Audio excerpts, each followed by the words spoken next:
The vibrant marketplace of Xanthi was a bustling canvas of interstellar commerce, where beings from countless worlds mingled. Jacob, Earth's appointed diplomat, navigated through the crowded lanes with his colleague and old friend, Marcus. Both men were here to secure vital trade agreements, essential for Earth's burgeoning position within the Galactic Council. "Do you think they'll go for the revised terms?" Marcus asked, eyeing a group of stern-faced Grotan traders. Jacob adjusted his translator device. "We have to be optimistic. Earth needs these resources, and we're offering technology they can't easily replicate." As they approached the negotiation table, a sudden, deafening explosion shattered the marketplace's usual hum. Screams pierced the air, and smoke billowed. Jacob and Marcus instinctively ducked for cover behind a nearby stall. "Was that a bomb?" Marcus gasped, peeking over the top of their makeshift barrier. "Looks like it," Jacob replied, his voice steady despite the panic around them. "Stay here. I'll check if anyone's hurt." Ignoring Marcus's protest, Jacob sprinted towards the source of the explosion. Amidst the chaos, he found a small, motionless figure. A human child, no older than 8. The boy was gravely injured, his small chest barely rising. Jacob's heart sank. The child was clearly in critical condition. Kneeling beside him, Jacob scanned the area for help. A Xantharian medic rushed over with her kit. "Let me through!" she shouted, pushing through the gathering crowd. "What happened here?" she asked Jacob as she began assessing the child. "I don't know, but he needs help now," Jacob replied, his voice urgent. The medic, whose name tag read Lyra, worked quickly, her hands steady despite the chaos. "He's badly hurt. I need to stabilize him before we can move him."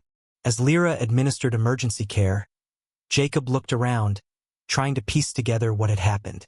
It didn't take long to realize that this was no accident. The bomb had been placed deliberately, likely as an act of terror or sabotage. Marcus joined him, his face pale. "This is going to spark outrage," he said, his voice tense. "A human child, Jacob. The council will demand answers." Jacob nodded grimly. "And we'll need to provide them. But first, we save this boy." They worked in tandem, Jacob assisting Lyra with the medical equipment, Marcus keeping the onlookers back. Despite their efforts, the child's condition worsened. "Come on, kid, stay with us," Jacob murmured, though he knew the chances were slim. After several tense minutes, Lyra straightened, her expression somber. "I've done what I can here. He needs a hospital." Together, they carefully lifted the child onto a stretcher. As they navigated through the now quieting market, Jacob felt the weight of the moment. This tragedy could be the spark that ignited further conflict, or it could be a call to unify against such senseless violence. As they loaded the child into an emergency vehicle, Jacob turned to Marcus. "We need to talk to the council, explain what happened here." Marcus nodded. "And we'll need to be united, more than ever." As the vehicle sped away, Jacob's resolve hardened. This child's life was now a mission, one that he could not fail. Whatever it took, he would ensure that this tragedy led to change not just for Earth but for the entire universe. The journey ahead would be fraught with challenges, but Jacob knew he wasn't alone. With allies like Marcus and perhaps even Lyra, there was hope for a peaceful resolution. In the sterile confines of the Galactic Council Central Chamber, Jacob stood side by side with Marcus, both of them clad in formal Earth diplomatic attire. Around them, the vast, circular room was filled with representatives from hundreds of worlds, their many eyes fixed on the human delegates. Council Elder Mitharier, a towering figure with translucent skin and luminescent eyes, addressed the assembly. "We are gathered in the wake of tragedy," he began, his voice echoing through the chamber. "A human child's life hangs by a thread, a victim of an attack within our jurisdiction." Jacob stepped forward, clearing his throat. "Honorable members of the council, what happened yesterday was not just an attack on a human child, but a blatant assault on the peace and security we've all vowed to uphold." A murmur swept through the chamber, various members whispering in myriad alien tongues. Jacob exchanged a glance with Marcus, who gave a subtle nod, urging him to continue. Earth seeks no vengeance, Jacob continued, his gaze sweeping the varied assembly. Instead, we demand justice through dialogue and investigation. We must ensure that no such act disrupts our unity again. From the crowd, a gruff voice countered, "And how do you propose we do that, human?" It was General Vrax of the Thuln Confederacy, his scarred face skeptical. Jacob was ready. By strengthening our security protocols and surveillance, not just in public spaces but at key points across all council territories. We must share intelligence more freely and act swiftly on any threats. Marcus added, "We also propose a joint task force, comprising members from different civilizations, to oversee the implementation of these new measures. Unity in diversity will be our strength." The proposal sparked a lively debate among the council members. As the discussions continued, Jacob felt a hand on his shoulder. It was Lyra, the Xantharian medic from the marketplace. "I heard your speech," she said quietly. "You spoke well. It's rare to see a diplomat so committed to peace." Jacob smiled slightly. "Thank you, Lyra. It's our duty to turn grief into a stepping stone for a better future. I believe the council can lead by example." Lyra nodded, her expression thoughtful. "Many of us here agree with you, but fear and mistrust are powerful adversaries. You'll need allies." As the session adjourned, Jacob, Marcus, and Lyra convened outside the chamber. "We need a strategy to win support," Marcus said, his brow furrowed, "especially from those who doubt Earth's intentions." Lyra's eyes sparkled with a strategic glint.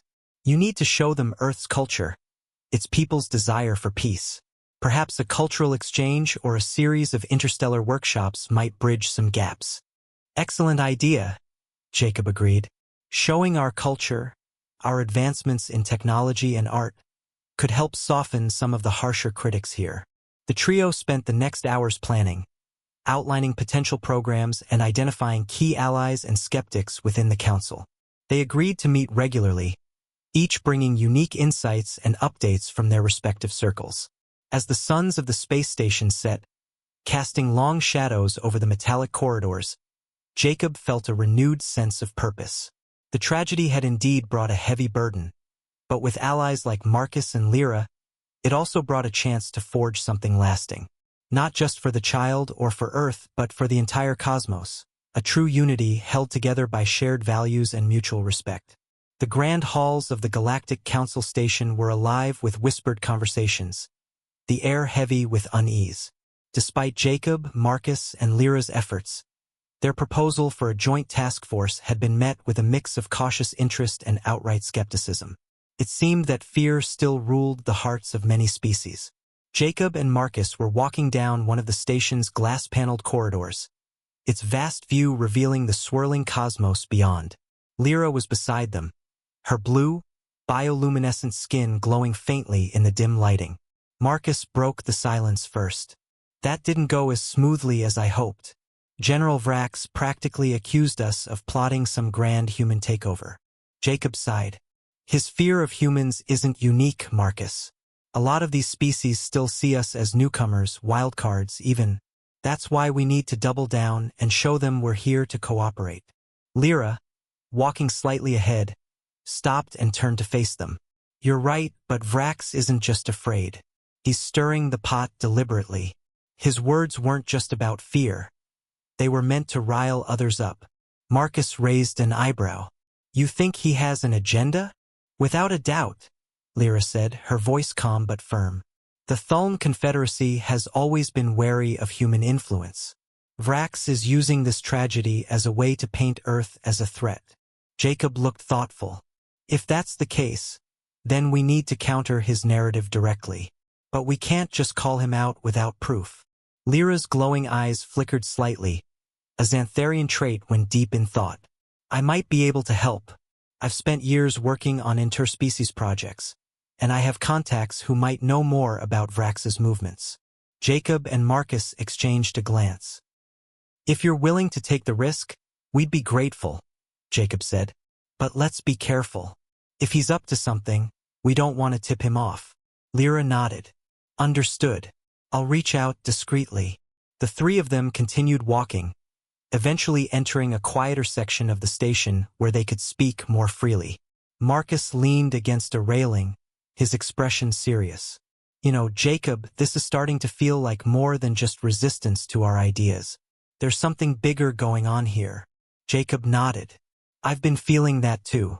It's like there's an undercurrent of distrust that someone is deliberately stoking. Then we need to dig deeper, Marcus said. But we also need to keep pushing our agenda. We can't let this stall us.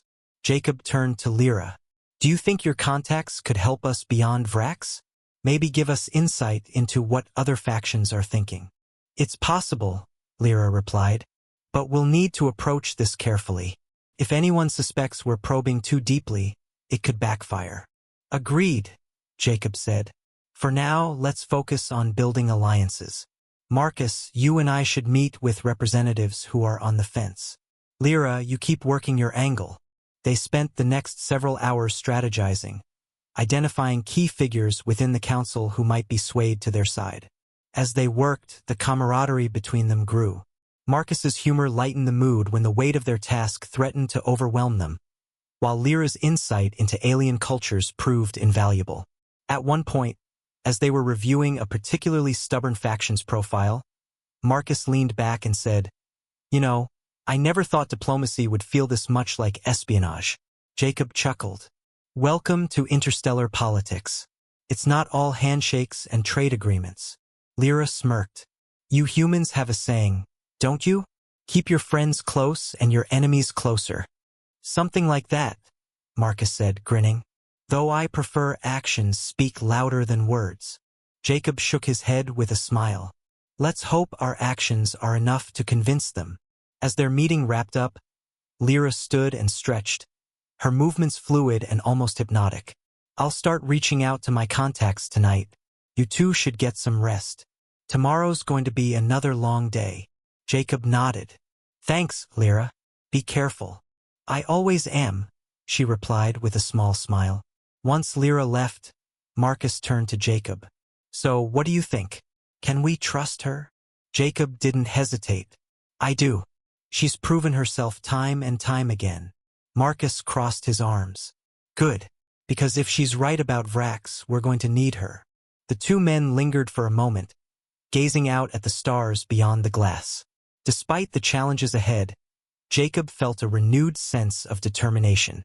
They were uncovering something bigger than they had anticipated, but with allies like Marcus and Lyra, he knew they could face it together. I hope we're ready for whatever comes next, Marcus said quietly. Jacob glanced at his friend. We'll be ready. One way or another, we'll make this work. As they turned to leave the corridor, the weight of their mission pressed heavily on their shoulders. The path ahead was uncertain, but they were committed to seeing it through. Together. Inside the sprawling conference hall of Nerva Station, Jacob and Marcus prepared to unveil their most ambitious proposal yet. The room was packed, filled with delegates from dozens of alien worlds. The air buzzed with tension, as everyone anticipated the humans' next move following the recent tragedy. Marcus leaned close to Jacob. I still think you should have run this by the Earth Council first. Jacob adjusted his translator device, his face calm but his voice firm. We're out of time, Marcus. If we wait for Earth to get caught up in bureaucratic delays, the other factions might make a decision without us. We have to act now. Marcus sighed but didn't argue. They both knew what was at stake. The child's death had shaken the entire Galactic Council, and whispers of mistrust between species were growing louder. But Jacob believed that tragedy could also serve as a turning point, if they played their cards right. As the murmurs died down, Jacob stepped up to the central podium. The lights dimmed slightly, and all attention turned to him. Marcus stood beside him, a steady presence, his sharp eyes scanning the audience for any sign of hostility or resistance. Honored delegates, Jacob began, his voice carrying the measured weight of a man who had spent years in diplomacy. We come before you not as human representatives alone, but as allies seeking a better path forward, one that ensures the safety and prosperity of all species. His words were met with a ripple of uncertain murmurs. Jacob didn't pause, he pushed ahead. Today, Marcus and I propose the Unity Pact, an interspecies coalition dedicated to transparency, mutual aid, and peaceful resolution of conflicts. We believe that by sharing our knowledge and standing together, we can prevent future tragedies like the one we've just experienced. A hand went up from the delegation of the Larthian Consortium. Human delegate, their spokesperson interjected, his fronds quivering. Why should we trust humanity's intentions? Your species is new to the Council, and already we've seen incidents. Jacob straightened. I understand your concerns.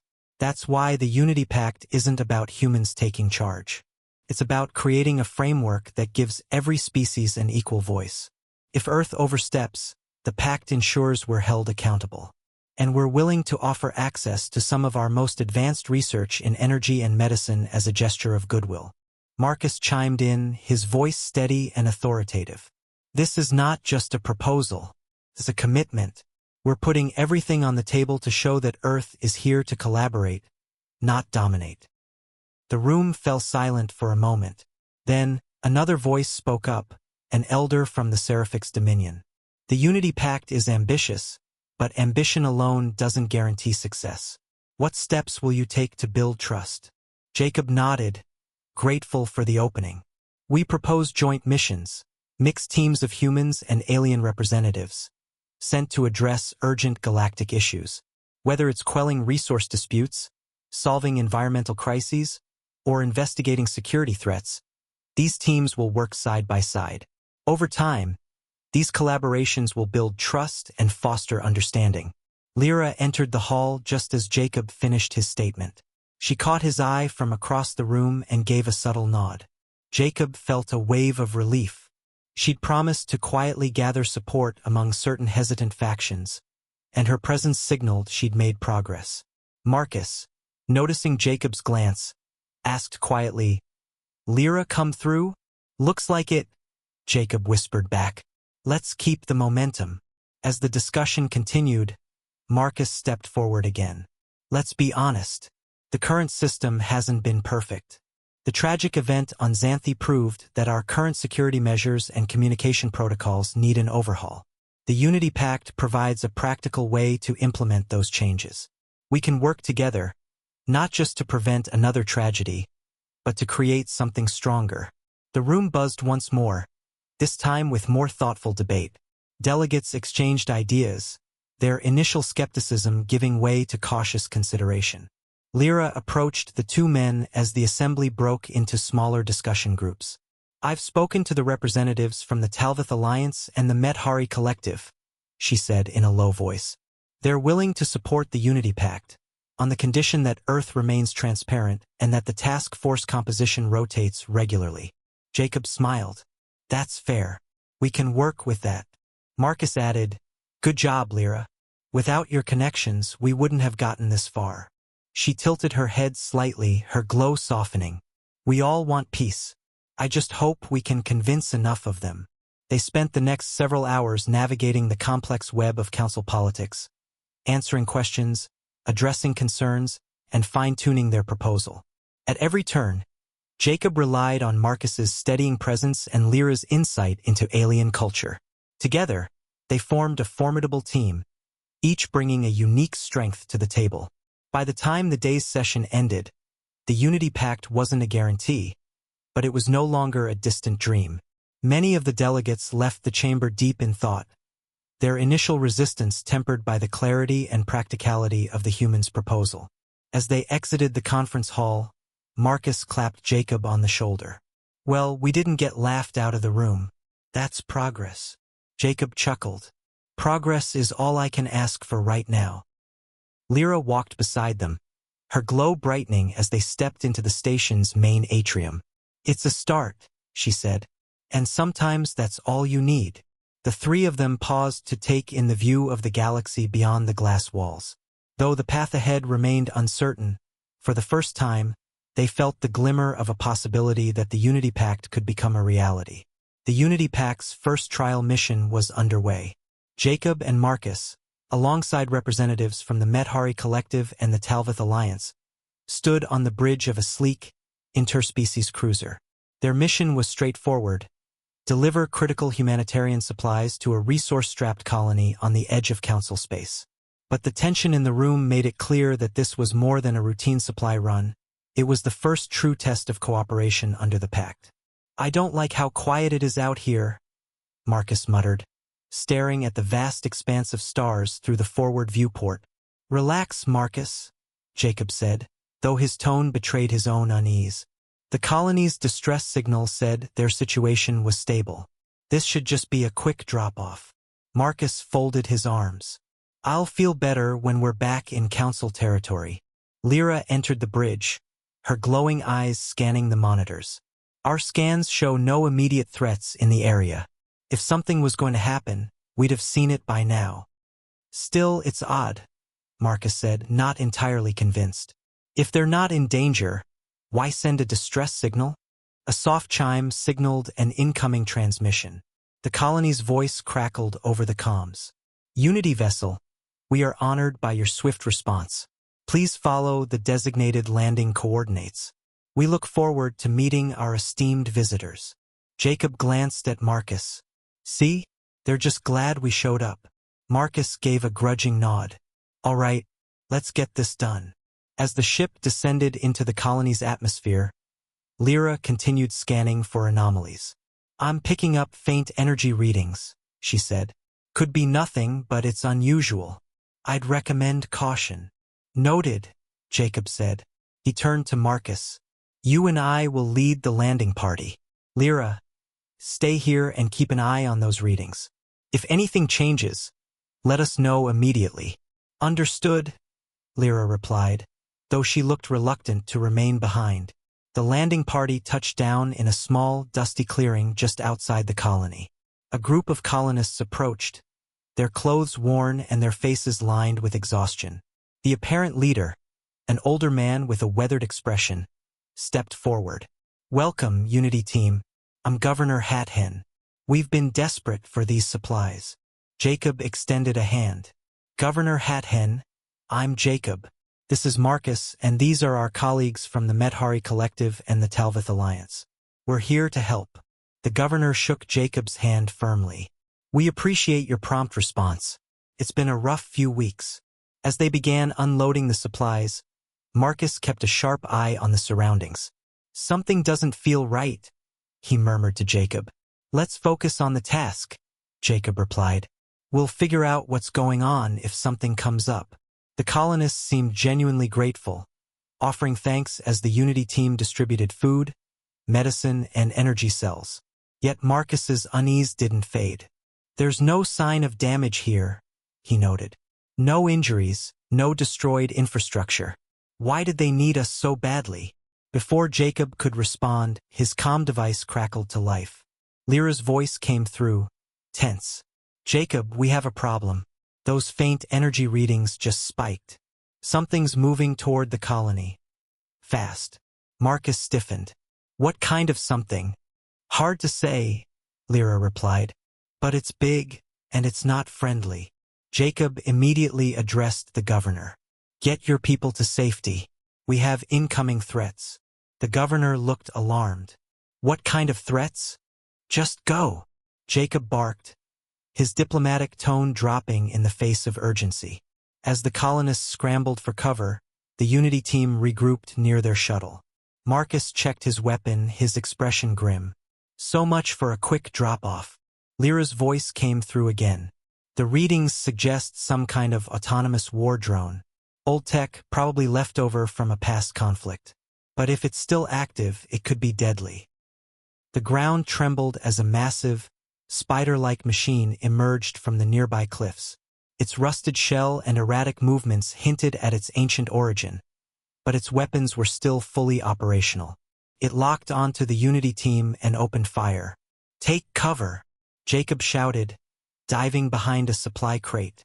Marcus fired back, his shots glancing off the drone's armor. "Great. Not only are we on a diplomatic mission, we're now in a firefight." "Just another day in the council," Jacob replied, trying to keep the mood light despite the situation. Lyra's voice came through again. "I'm patching through a targeting weakness I just identified." Hit the left joint on the front leg. It's a structural weak point. On it, Marcus said, adjusting his aim. His next shot struck the joint, causing the leg to buckle. The drone stumbled, giving Jacob a chance to fire at its main sensor array. After a few tense moments, the drone collapsed, its power core shutting down with a faint hum. The colonists emerged from their hiding places, cautiously approaching. Governor Hathen looked both relieved and shaken. I thought those drones were all destroyed years ago. I can't thank you enough for your help. Jacob nodded. We'll report this to the council. If there are more of these drones, we need to make sure they don't cause further harm. Marcus, still catching his breath, turned to Jacob. So much for a simple supply run. I'm starting to think the Unity Pact should have a disclaimer. Expect the unexpected. Jacob chuckled despite the tension. I'll bring it up at the next meeting. As the team returned to their shuttle, the sense of accomplishment was tempered by the realization of just how precarious their mission had been. Marcus clapped Jacob on the back as they boarded.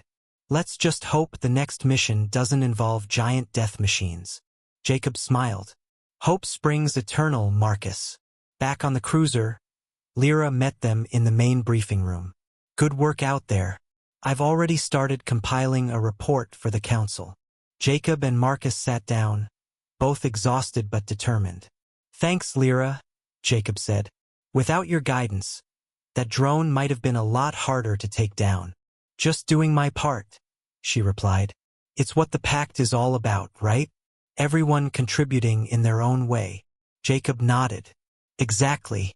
And with missions like this, we'll prove that the Unity Pact can stand the test of time. The three of them shared a brief moment of satisfaction.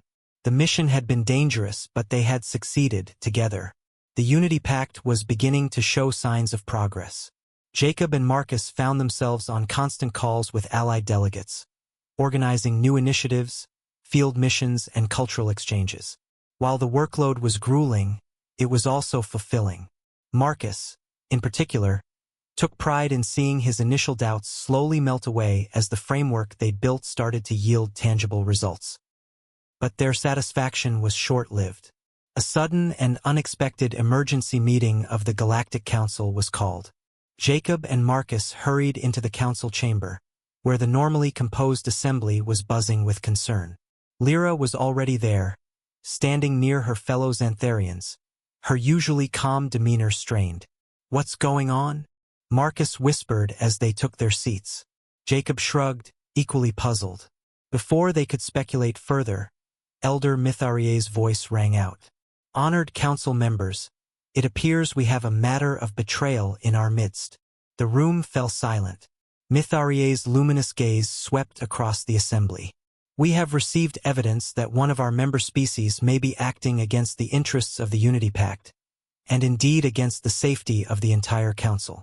Marcus leaned over to Jacob, his voice low. Who could it be? And how did this come up so suddenly? No idea, Jacob replied, his jaw tightening. But we need to stay calm and see how this unfolds. Lyra caught Jacob's eye and gave him a barely perceptible nod. Whatever was happening, she seemed as blindsided as they were. General Vrax rose from his seat, his imposing frame casting a long shadow over the chamber.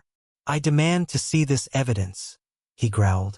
If one of us has betrayed the pact, we must know who and why. Mitharier hesitated for a moment before gesturing toward a hollow display. The room dimmed as a series of images and recordings appeared, showing what seemed to be covert communications between an unidentified council member and a group of rogue operatives. The recordings hinted at sabotage and obstruction, all aimed at weakening the Unity Pact's initiatives. Marcus frowned. This feels off. These could have been doctored. Jacob nodded slightly. I don't like this either. Something's not adding up. As the evidence played out, murmurs of distrust rippled through the council chamber. Lyra stepped forward, addressing Mitharier directly. Elder Mitharier, may I ask where this evidence came from? The elder hesitated. It was provided by an anonymous source, one who claims to have uncovered these communications at great personal risk. Lyra pressed on. An anonymous source that can't be verified. Don't you find that suspicious? General Vrax's voice cut through the room like a blade. The evidence is what it is. We cannot let doubts delay our response. The Unity Pact is already fragile. If we allow betrayal to fester, it will collapse entirely. Jacob's mind raced. Something about Vrax's urgency felt deliberate. He turned to Marcus. What if this is all a setup? A play to discredit the pact before it fully takes hold? Marcus's expression darkened. You're saying someone planted this? It's possible, Jacob said, his voice low. We need more time to investigate. But there was no time. The council quickly descended into heated debate. Some members called for immediate action, while others, like Lyra, urged caution. Despite her efforts, the room's rising tension seemed impossible to defuse. Mitharier finally intervened. Enough! We will postpone further discussion until this evidence can be verified. This meeting is adjourned. As the delegates filed out, Jacob, Marcus, and Lyra gathered in a quiet corner of the chamber. I'm telling you, this doesn't smell right, Marcus said, his voice clipped. Vrax was way too eager to act on that so-called evidence. Lyra nodded. Agreed. We need to find out who sent those recordings and why. Jacob's brow furrowed. If this is a setup, we're dealing with someone who's playing the long game. Let's start by checking the council's communication records. If we can trace the source, we might be able to clear this up before it escalates. Over the next several days, the three of them worked tirelessly. Lyra tapped into her extensive network of contacts within the council. Marcus pored over old security logs and data files, and Jacob coordinated with a handful of allies still willing to trust Earth's intentions. As the pieces slowly fell into place, their worst suspicions were confirmed. The evidence had indeed been tampered with, altered to implicate a species that had no involvement in the alleged sabotage. The real culprits remained hidden, but it was clear that someone wanted the Unity Pact to fail. It's a smear campaign, Marcus muttered, leaning back in his chair as they huddled around a terminal. Someone's trying to pit us against each other. Jacob ran a hand through his hair. And if we don't reveal the truth soon, it'll work. The council is already divided. Lyra stepped forward. We need to present our findings before the next session. I can help craft the argument, but we'll have to be careful. If we accuse the wrong faction or come across as paranoid, we'll lose what little credibility we have left. Jacob looked at Marcus. What do you think? Marcus nodded slowly. It's risky, but we don't have a choice. If we sit on this, the pact's done for. The three of them spent the night refining their evidence, preparing to confront the council once again.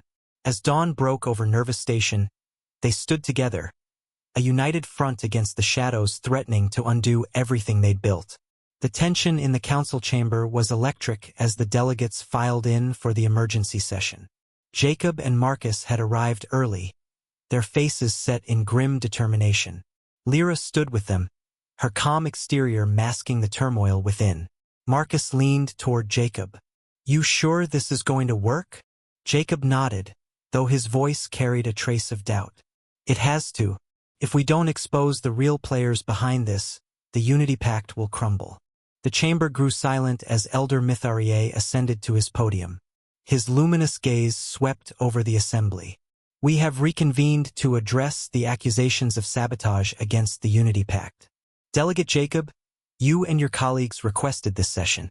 Present your evidence. Jacob took a deep breath and stepped forward, flanked by Marcus and Lyra. Honored members of the council, in our previous meeting, we were shown what appeared to be damning evidence of betrayal. But over the past days, we have uncovered proof that this evidence was fabricated. A wave of murmurs rippled through the chamber. General Vrax scowled from his seat. And what is your proof, human? Lyra took the lead, her voice steady and clear. Using records obtained from council archives and corroborated by multiple sources, we traced the origin of the incriminating messages. They were not sent by any known delegate. In fact, they originated from a communication hub long decommissioned, a facility controlled by a rogue faction unaffiliated with the council. The holo display flickered to life, showing the communication logs and transmission routes. Marcus pointed to a highlighted segment. This trace here confirms that the data was manipulated before reaching the Council servers. The original sender isn't even a registered member species. More murmurs filled the chamber. Mytharier raised a hand, silencing the assembly. These are serious accusations. Do you have any further evidence? Jacob gestured to Lyra, who brought up another set of files. These are the original unaltered messages. They contain no references to sabotage or anti-pact activities. Whoever doctored them wanted to sow distrust and division. General Vrax stood, his voice booming. And who is this so-called rogue faction you speak of? Why have we not heard of them before? Jacob met Vrax's glare. We believe this group has operated in the shadows for years, profiting from conflict and division among Council species. They stand to lose if the Unity Pact succeeds. We're still working to identify their full leadership, but their interference is undeniable. A heated debate erupted among the delegates. Some demanded more proof, while others began to voice their support for Jacob's findings. Marcus leaned toward Jacob. I think we're making progress, but we need to keep the pressure on. Jacob nodded and turned back to the assembly. We understand that these are difficult truths to accept, but if we ignore them, the Unity Pact will fall apart. We need time to fully investigate this rogue faction, to bring them to light and hold them accountable. Lyra stepped forward again, her voice softer but resolute. The Unity Pact was created to prevent tragedies, to foster understanding and cooperation. If we allow false accusations and deceit to guide our actions, we betray that purpose. I ask all of you, give us the chance to prove the truth. Mytharier's gaze lingered on Lyra for a long moment before he addressed the council. Very well, I will allow further investigation. But understand this. If these allegations are proven false, the consequences will be severe. As the session adjourned, Jacob, Marcus, and Lyra gathered in a quiet corner of the chamber. Marcus let out a heavy sigh. Well, that could have gone worse. Jacob gave a small smile. Could have gone better too. But at least we have time now. Lyra looked thoughtful. Time is critical. We need to find more solid evidence, and quickly. Vrax and others like him will be working to discredit us. Jacob turned to Marcus. Can you start reaching out to the Medhari and Talvith representatives again? See if they can help us dig deeper. Marcus nodded. On it. What about you? I'll coordinate with our Earth team, Jacob replied. There might be records or old intel that can help. Lyra added. And I'll use my connections within the Xantharian networks. If this faction has been active for years, someone somewhere must have noticed them. The three of them stood there for a moment, the weight of their task hanging in the air. Finally, Marcus broke the silence. We've got a lot of work to do. Jacob nodded. And not much time, but we'll get it done. Lyra smiled faintly. Together, as they parted ways to begin their investigations, the chamber around them emptied. Though the path ahead was uncertain, they all shared the determination to uncover the truth and keep the Unity Pact alive. The council chamber was filled with tension as delegates waited for Jacob, Marcus, and Lyra to present their final findings. Over the past weeks, the trio had worked tirelessly, uncovering the rogue faction's true motives and laying out a detailed case that left little room for doubt. This was their last chance to save the Unity Pact, and the fragile peace it had begun to foster. Marcus stood beside Jacob, adjusting his collar. This better work. I don't think we'll get another shot. Jacob nodded, his face set in determination. It will. We've got the proof, and we've got the truth on our side. Lyra joined them, her usual calm demeanor tinged with a rare nervous energy. All we need is for the council to listen. We've done everything we can. Now it's up to them. The chamber doors opened, and the delegates filed in. Elder Mytharier took his place at the center podium, his presence commanding silence. Honored members, we have gathered for what may be the most crucial decision in the history of this council. Delegate Jacob, you and your team have the floor. Jacob stepped forward, his heart pounding. Esteemed members of the council, over the past weeks, we have unearthed undeniable evidence of a rogue faction's efforts to destabilize the Unity Pact. They have sown discord, falsified communications, and attempted to pit us against each other. He paused, scanning the room. But today we bring you the truth. Through exhaustive investigation, we have traced these actions to a hidden network operating outside the jurisdiction of any council member species. This group, composed of individuals profiting from chaos, has been manipulating us for years. Lyra stepped up, her voice clear and steady. We have cross-referenced communications, financial transactions, and movement logs.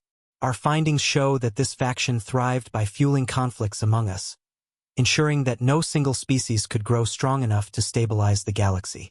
The holo display activated, showing charts, messages, and video clips. Marcus took over, pointing to a specific graph.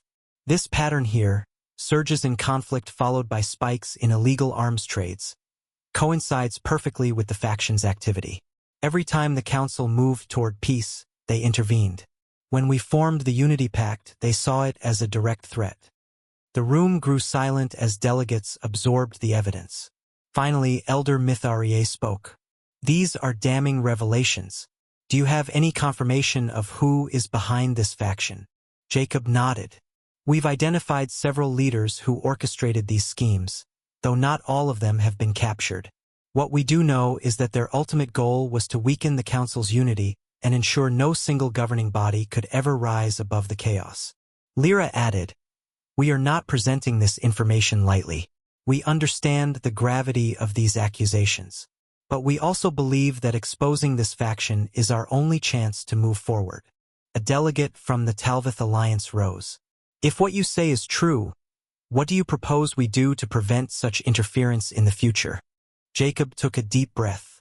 "We must strengthen our communication protocols, enhance interspecies intelligence sharing, and create a permanent oversight committee composed of members from every faction. Transparency and vigilance will be our best defense." Murmurs filled the chamber, and the tension began to shift. Delegates from different species turned to one another, discussing the proposals. Slowly, nods of agreement began to appear. Elder Mytharier raised a hand. "Let us take a vote. All in favor of implementing these safeguards and continuing the Unity Pact, raise your hands." One by one, hands went up, some hesitant at first, but soon the majority of the room joined in. General Vrax, after a long pause, finally lifted his own hand. It was done. As the session adjourned, Marcus exhaled deeply. "I didn't think they'd all agree, especially Vrax." Jacob smiled, his relief palpable. "I think even Vrax saw that the truth couldn't be ignored." Lyra approached, her expression softening. "You both did well. The Unity Pact survives, and we're stronger for it." Marcus grinned. "Don't sell yourself short. We couldn't have done it without you." Jacob nodded.